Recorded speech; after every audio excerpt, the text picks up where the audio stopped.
I think this is one of the most significant findings in all of this, to be honest, Alistair. I think that there's no doubt that the Tories themselves know that they made a terrible blunder here. It looks extremely bad, and indeed is bad, for a whole variety of reasons, and they know that. But what is most astonishing is that the Labour Party, which by now, at this stage in the Parliament, should be well ahead in the polls anyway, is still trailing behind the government. And worse, the leader of the opposition, Keir Starmer, is something like 13 points behind in terms of being regarded as a future Prime Minister. That's extremely bad for the opposition, and it's not really very good for democracy either.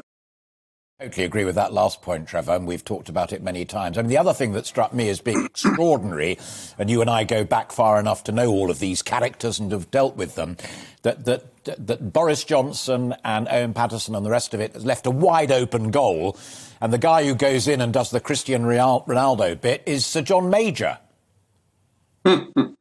Yeah, well, Sir John, I think, actually didn't do himself any favours by his rather venomous attack.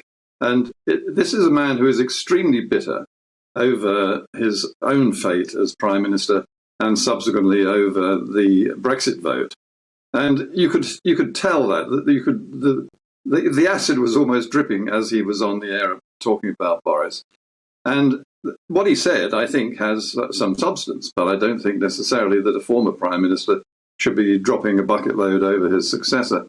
But I think that Boris will go through a very rough time tomorrow in Parliament and will get a kicking, and he will take it probably with his usual rueful smile.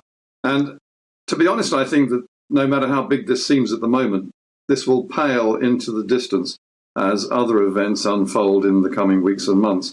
And I don't think, actually, that this particular event will have any impact on the next election.